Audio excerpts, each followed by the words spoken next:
अभी क्या है, आपने निश्चय नहीं किया ना, सही निश्चय कर लो, छूट जाएगा।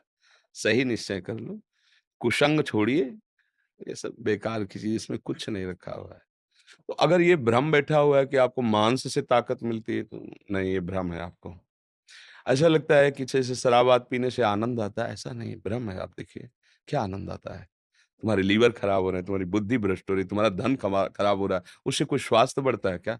और आनंद क्या होता है? तुम्हारी बुद्धि को शिथिल करता है, उसे तुम आनंद समझते हो। बुद्धि की शिथिलता को तुम आनंद समझते हो। अगर बुद्धि को भजन में लगा दो तो पता चले आनंद है। ये भ्रम छोड़ो कि मांस अंडा खाने से ताकत आती है। ये भ्रम छोड़ो कि कोई नशा करने से मजा आता है, मौज आती है। नहीं भाई, सबसे ज्यादा अधिक विश्राम तुम्हें मिलता है नींद में। देखो, आप खूब नशा करो, सब सोने ना दिया जाए, फिर आप बताना, आप बार-बार प्रार्थना करोगे मुझे सो जाने दीजिए। जब सोने में आपको जो सुख मिला, उसका जानते हो कारण क्या है? उतने घंटे आपने कोई चिंतन नहीं किया संसार का, बस ख़ास बात है। सुषुप्ति में जो इंद्रियों को बल मिला, मन को जो आनंद लगा, संसार का चिंतन नहीं होने पाया। 6 घंटे आप ऐसे रहे, तो आपको एक नया बल मिला। अगर जागृत में संसार का चिंतन ना होने दो, प्रभु का चिंतन कर ले, तो आध्यात्मिक शक्ति ऐसी जागृत होती है कि नींद क्या, नींद तो सुषुप्ति तमोगुणी अवस्था है। उसी उसी में तो दिव्य हो जाते हैं महात्मा लोग। तो दिव्य आनंद प्राप्त करने के लिए चलो, कोशिश करो, आज से अब ना करो। हमारी बात का, जैसे अपनी बात रखी जाती है ना, तो कभी-कभी अपनी बात फ़ेल करने में कोई ज़्यादा दुःख नहीं होता है कि हम ही ने तो कहा था।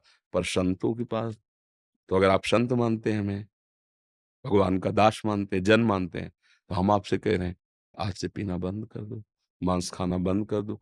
अब ये बात टूटे ना, क्योंकि आप हमारे सामने बात कह रहे हैं। करोगे ऐसा?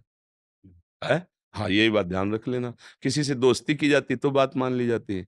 फिर हम तो यार इस वेश में करता हूँ, लेकिन कोई हटाने के लिए तो हम बोले, नहीं तो आपसे कहते प्रयास कीजिए, पर हमें पता है, जब आप हम पर श्रद्धा कर लेंगे, तो इसके साथ आपको बल भी मिलेगा।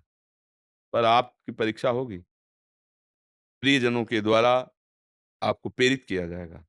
आपने मन कह रहा है 100%, लेकिन नहीं, नहीं, मर जाऊँगा, नहीं खाऊँगा, नहीं पीऊँगा, निकल जाओगे।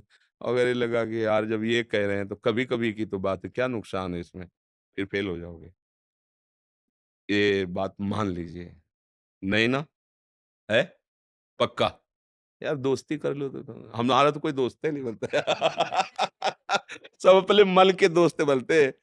तो अब हमारी दोस्ती करने के लिए तो फिर आगे कदम बढ़ाना पड़ेगा ना, तो इसलिए आप छोड़ दीजिए, ठीक है ना? बड़ी कृपा भगवान की है, जो आप संतों के पास जाना चाहें, आप वृंदावन धाम आना चाहें, आपके अंदर छोड़ने की इच्छा है, तो इसीलिए ये सौभाग्य प्राप्त है।